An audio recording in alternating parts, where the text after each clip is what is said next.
we did an episode about what it's like to run a photography podcast. For those of you listening, if you're still listening at this point, I have to say, thumbs up, mega respect.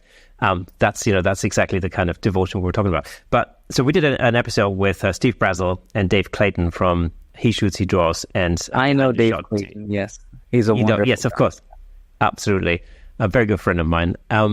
And we were talking about the ins and outs of running a podcast like this and what it takes and the trials and tribulations and all the stuff that you do that people may or may not realize and why we're doing it and all the rest of it.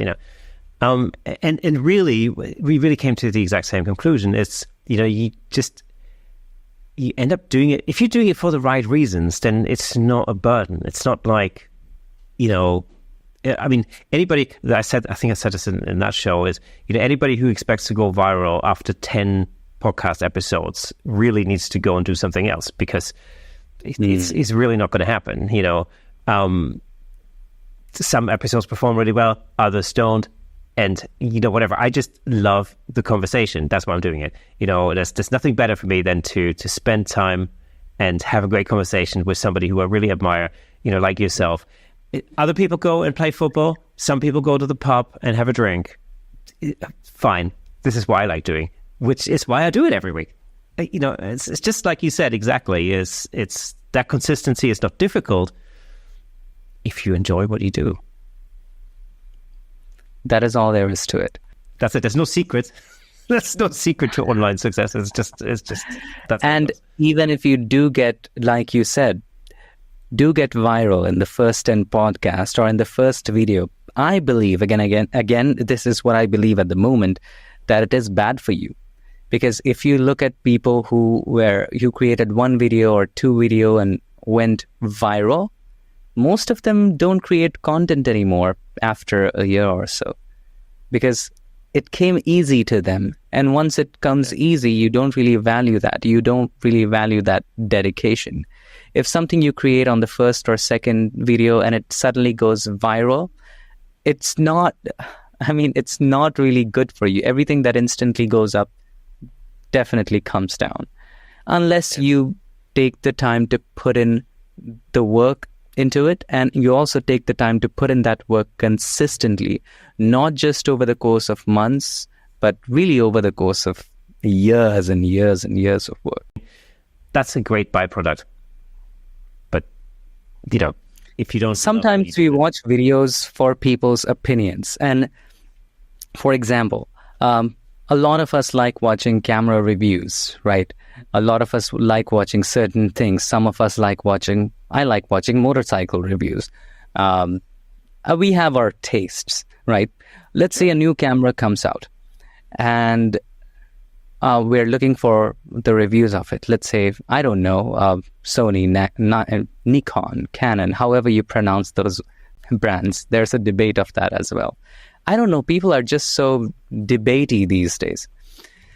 Anyway, the point is, anytime a new gadget comes out, we are looking for reviews. We are looking for how it is. We are looking for what are the new features and stuff like that.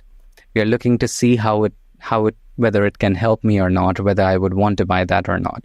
And as we are doing that, we are looking for different opinions. We are looking for, let's say, all right, what does, this creator has to say about this? What does that creator has to say about this? What does this creator has to say about this? We have our own personalities, and if an AI was to create a video, it wouldn't have, again, coming back to the very first thing that we talked about, it wouldn't have that personality. I want to know, for example, what this particular creator thinks about it. I want to know what is the opinion of the Camera Shake podcast on this particular device, right? Because you have an identity of yourself, right?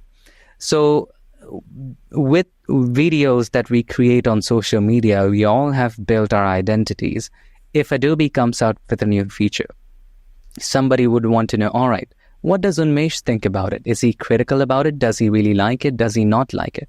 Or like some of your previous guests, what do they think about it? Do they like it? Do they think it is bad? Do they think it is good?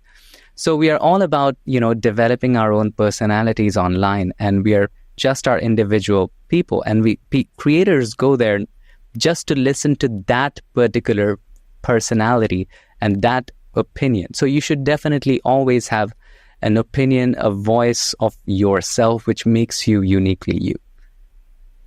And very often that is something that's made up of a number of other opinions that we take on board. I mean, that's usually right. I think that's how we form our own opinions, so by listening to a number of different people. And of course, if that's somebody who we respect or whose opinion or expertise we respect, then we put more gravitas on those opinions in particular. For instance, like I think probably if I listen to an opinion of yourself about a particular Photoshop tool, I would probably put more importance to that than whatever my mum says.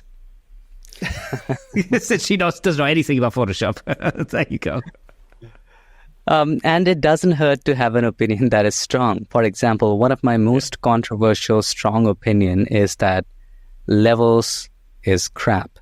Don't use levels, use curves. And I would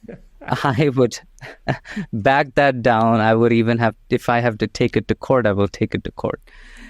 So that was just a fun example, just to know that you have to have your own opinions. You have to have your own sides.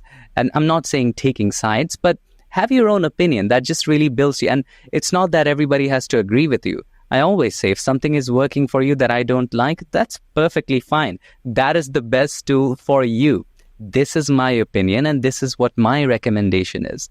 So people come to you for your opinion of what you think about it. And that is what, makes you stand out as any kind of creator, whether it's an artist who paints or whether it's a creator who talks about stuff or whether it's a podcast or whatever that is. Thank you so much for tuning in.